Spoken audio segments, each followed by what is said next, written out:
السلام علیکم every one. Peer Kamil episode 6. Kamran چپ چاپ دیکھتا رہا. پہلے ہی سیکنڈ میں سالار اس اسپیڈ پر ریس کر رہا تھا جو کامران کبھی نہیں پہنچ سکا. جو ٹریک کامران کے لیے مشکل تھا وہ سالار کے لیے بچوں کا کھیل تھا. کامران کے لیے مشکل تھا کار کو دیکھنا جو اتنی تیز اسپیڈ سے ریس کر رہی تھی، مگر سالار کو اس پر پورا کنٹرول تھا. 3 منٹ بعد کامران نے دیکھا کار اسپیر ہوئی، ٹریک سے باہر چلی گئی اور ٹکڑے ٹکڑے ہو کر پلٹ گئی. کامران نے مسکراتے ہوئے سالار کی طرف دیکھا. اسے سمجھ آ گیا تھا کہ کار کیوں ڈسٹرائے ہوئی تھی. ریموٹ کنٹرول ٹیبل پر رکھتے ہوئے سالار نے اپنی نوٹ بک اٹھائی. یہ بہت بورنگ گیم ہے، اس نے کہا اور کامران کے پاؤں سے اچھل کر باہر چلا گیا. کامران نے اپنے دانت پیچ لیے جب اس نے اسکرین پر 7 ڈجٹ کوڈ دیکھا. اس نے دروازے کی طرف دیکھا جب سالار نکل گیا. وہ دونوں پھر سے خاموش ہو گئے. اسجاد کو فکر ہونے لگی تھی. امامہ ہمیشہ سے اتنی خاموش نہیں تھی جتنی اب تھی. پچھلے آدھے گھنٹے میں اس نے جتنی بات کی تھی وہ گن سکتا تھا. اس نے اسے بچپن سے جانا تھا. وہ ایک زندہ دل لڑکی تھی. اس کی منگنی کے پہلے سال میں اسجاد کو اس کی صحبت میں خوشی محسوس ہوتی تھی. وہ کتنی تیز اور ہوشیار تھی، مگر پچھلے کچھ سالوں میں وہ بدل گئی تھی اور یہ تبدیلی تب سے زیادہ واضح ہوئی تھی جب سے اس نے میڈیکل اسکول جوائن کیا تھا. اسجاد کو محسوس ہوتا تھا کہ اس کے ذہن میں کچھ چل رہا ہے. کبھی کبھی وہ فکرمند لگتی اور کبھی کبھی وہ اتنی ٹھنڈی اور دور دور سی ہوتی جیسے وہ ملنا ختم کرنا چاہتی ہو اور جلد سے جلد نکلنا چاہتی ہو. اس مرتبہ بھی اس کو یہی محسوس ہو رہا تھا. میں اکثر سوچتا ہوں کہ یہ صرف میں ہوں جو ہماری ملاقات پر زور دیتا ہوں. شاید تمہیں فرق نہیں پڑتا کہ ہم ملتے ہیں یا نہیں، اس نے اداسی سے کہا. وہ بھاگ کی کرسی پر اس کے سامنے بیٹھی تھی، باؤنڈری وال پر چڑھائی ہوئی بیلوں کو دیکھ رہی تھی. اسجاد کے کہنے پر اس نے اپنی نظریں اس پر جما دی. اس نے ایک تفتیشی نظر ڈالی مگر وہ خاموش رہی. تو اس نے اپنی بات کو دہرایا. میرا یہاں آنا تمہیں فرق نہیں ڈالتا امامہ؟ کیا میں صحیح ہوں؟ کیا کہہ سکتی ہوں؟ کم سے کم تم کہہ سکتی ہو نہیں تم غلط ہو. نہیں تم غلط ہو. امامہ نے اس کی بات کاٹ دی. اس کا لہجہ اتنا ہی ٹھنڈا اور اس کا اظہار اتنا ہی بے پرواہ تھا جتنا پہلے تھا. اسجاد نے مایوسی سے سانس لی.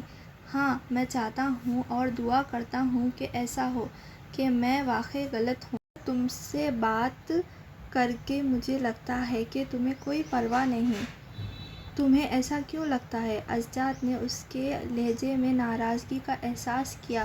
بہت سی چیزوں کی وجہ سے. ایک تو تم کبھی ٹھیک سے جواب نہیں دیتی جو میں کہتا ہوں.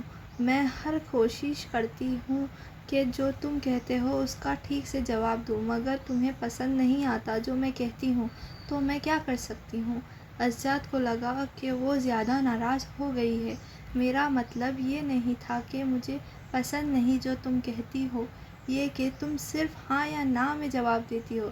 کبھی کبھی مجھے لگتا ہے جیسے میں اپنے آپ سے بات کر رہا ہوں. جب تم مجھ سے پوچھتے ہو کہ میں ٹھیک ہوں تو میں ہاں یا نہ میں جواب دیتی ہوں. اور کیا کہہ سکتی ہوں؟ مگر تمہیں ایک سیدھا سوال کے جواب میں ایک لمبی کہانی سننی ہے تو مجھے بتاؤ کہ تم کیا سننا چاہتے ہو اور میں وہ کہوں گی. وہ سنجیدہ تھی. تم اس ہاں یا نہ میں کچھ اور بھی کہہ سکتی ہو.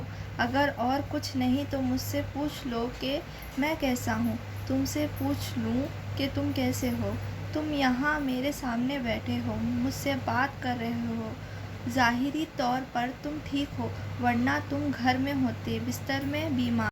امامہ یہ رواج ہے اور تم اچھی طرح سے جانتے ہو کہ میں رواج میں یقین نہیں رکھتی. تمہیں مجھ سے پوچھنے کی ضرورت نہیں کہ میں کیسی ہوں. مجھے بالکل برا نہیں لگے گا. اسجاد بول نہ سکا.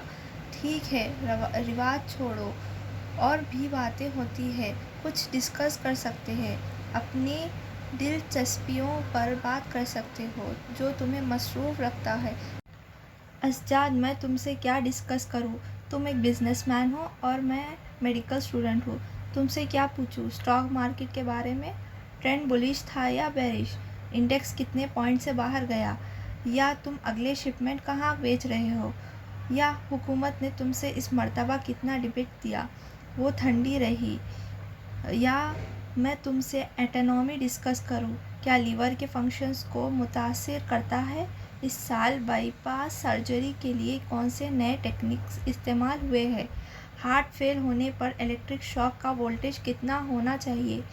یہ ہماری فیلڈ ہے، تو ان کے پوائنٹس آف ڈسکشن سے ہم کیسے محبت اور اپناپن حاصل کر سکتے ہیں۔ میں سمجھانے سے قاصر ہوں۔